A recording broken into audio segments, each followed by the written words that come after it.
Hey folks, this is Matt once again. This is the other review that I wanted to do for you guys tonight. Stephen King's The Graveyard Shift, which is a film I grew up watching. Obviously, I bought this at a Blockbuster. It didn't have the case, but there's the CD. And Stephen King's Graveyard Shift, I know right off the bat people will say, well, Matt, that's very... Yeah, if people see this film, I'm sure they'll go, well, it's cliche, and... You know, it's nothing that you haven't seen before. Maybe that's the case, but this is my kind of monster movie. It's my kind of flick. It was a horror film I grew up with. It's a horror film that I love watching time and time again. It's based on a Stephen King short story, which I haven't read the short story too much. I know at one time Tom Savini was actually going to direct this, but that didn't come to be. So this guy, Singleton, did it, and I thought he did a fine job. And basically it takes place in this small town, in this sort of a cotton mill, textile mill. You know, the kind that you put the cotton into these machines that shred it. And you have this guy who comes into town, played by David Andrews, who gets a job.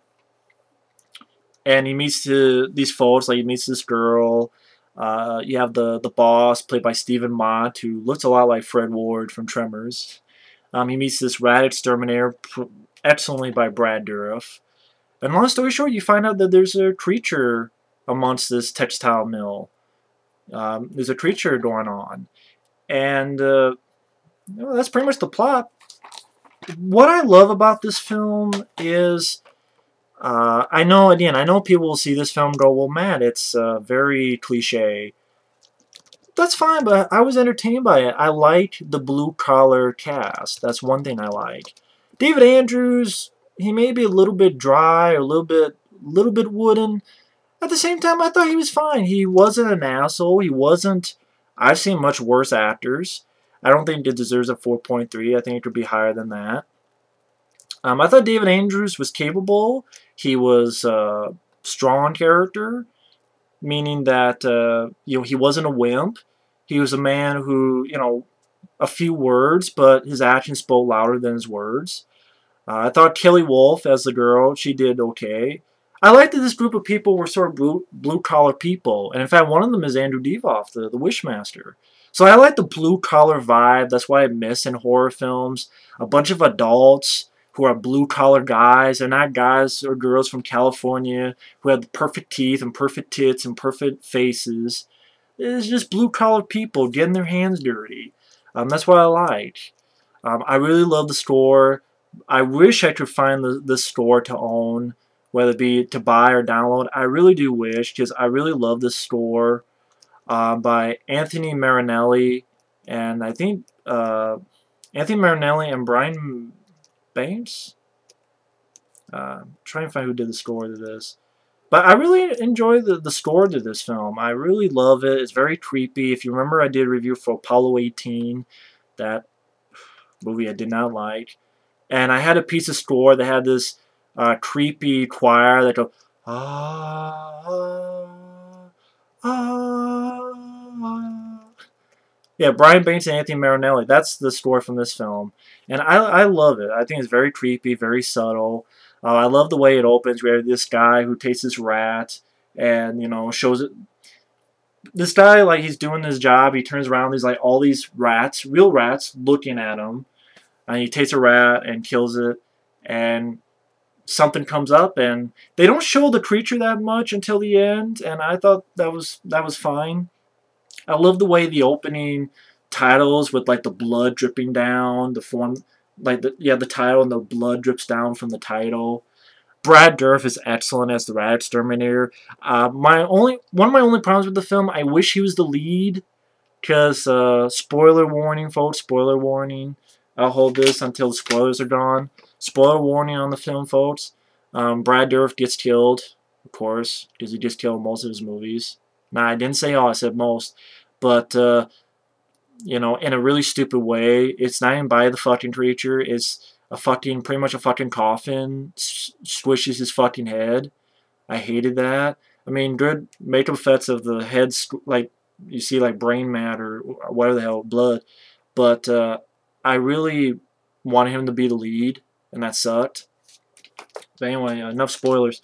But I Really loved his character. I wish he was the lead. That would have been awesome if he was the hero. He gives this great, like, Vietnam, like, he even says, I'm not one of those, you know, nutso Vietnam guys that you see Bruce Stern playing, so quit your grinning.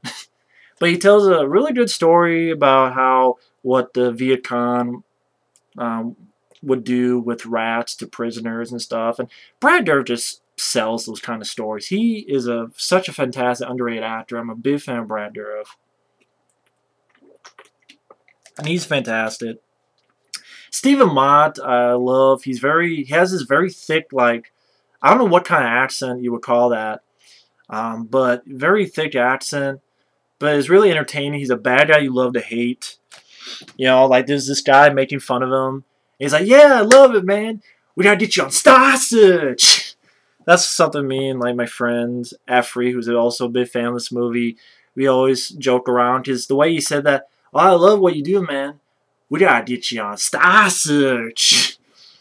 Or like when he's talking about this girl who's pissed at him because the whole gist is that the boss is getting these workers to go work in this basement and clean down this basement. And she doesn't like that. And he's about ready to hit her, but David Andrews, again, shows that he may be a man of few words, but he's a good guy, stops him from hitting the girl. And I don't know, Stephen Macht, I really like his performance. Just go back to doing what you were doing. Or he's like, we'll take care of that thing there. Or so, whatever the hell he said. Like, take care of that thing down there.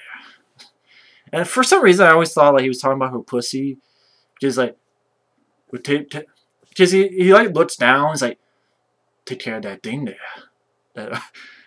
If you see the film, you'll know what scene I mean. But I really love Stephen Macht. He's just a great guy you love to hate. I like the atmosphere to this film too of the basement. It's grimy. It's not Hollywood-like. And I love the creature. You don't see too much of the creature for a good portion. But what you see, I like the effects. You want to make fun of the effects, be my guest. But it's not... you get good bits of gore. It's like a bat-type creature. Like, if it grabs someone, you see, like, his face trying to get out. His face, like, imprinted underneath the bat wing. I don't know, bat wing. But it is a bat wing.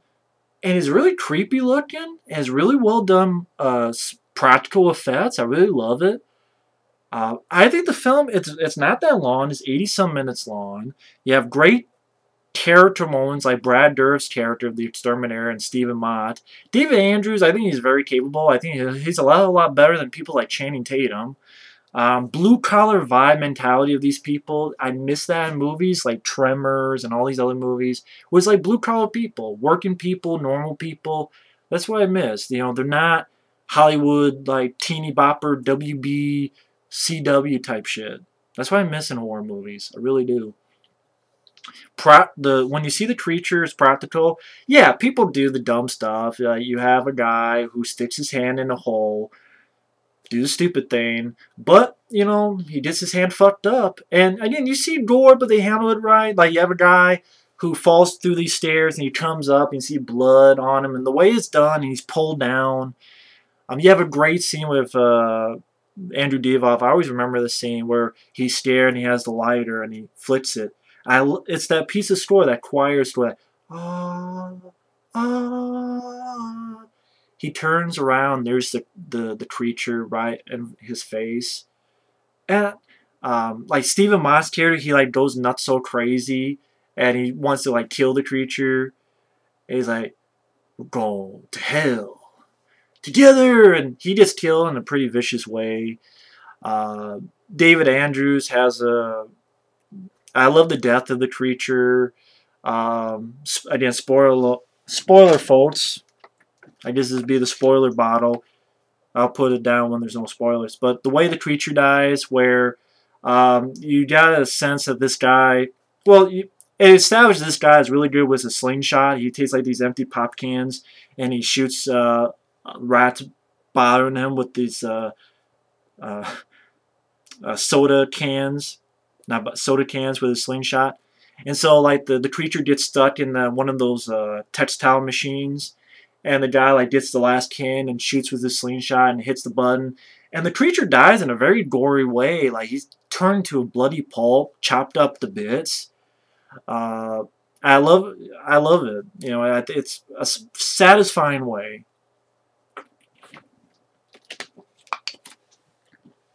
And I love the ending credits with the, I guess you call it the rap, graveyard shift rap, the graveyard shift. Dum-dum-dum. I ain't got a problem. You got a problem? I ain't got a problem. The graveyard shift. No problem. Like, if you see the movie, you'll know what I mean. I love this film. Yes, it's cliche. Yes, the acting is not Oscar caliber. You've probably seen this kind of movie before. But for me, not only because I grew up with the film, I think it's done right. Great setting with the textile mill. I love the blue-collar mentality and vibe of the film. These are adults. These are just normal people. That's what I liked about it. It's like Maximum Overdrive, or, like I said, Tremors. Normal people, adults. Very memorable performances like Brad Dourif's Exterminator, or Stephen Macht as the boss man, kind of the human villain. Because a lot of these, you have the creature, and then sometimes you have a human villain as well, and he's the human villain. David Andrews I think he did okay. He did fine as the lead. The score is very subtle. It's not overbearing. It's very creepy score. I think the makeup effects is not wall-to-wall gore, but when you do see it, I think it's well done. I think the creature is very well done. It's completely practical, not an ounce of CGI or stop-motion animation or anything like that. I think it's well done practically. And I love this film. I love this film a lot, Stephen King's Graveyard Shift. It's one of those films that you can watch because of the vibe of the film, the location of the film, you know, Star Search. Like, just remember moments from this film. Great creature effects, practical creature effects, no CGI, satisfying ending, not downbeat, does not leave room for a sequel. You know, this is the kind of monster movie I would watch over and over again. This is the kind of monster movie I like. This is the kind of monster movie I grew up with, I would love to see again. You know, everything works. Yeah, there's cliches, but you know what? If it's handled the right way, I'm fine with cliches. And I think this is one of those. So that's my, I guess my review of Stephen King's Graveyard Shift. And this is actually going well, keeping these under 15 minutes. And unfortunately, little tick on the director, Ralph Singleton. Unfortunately, this is the last time he actually directed a movie.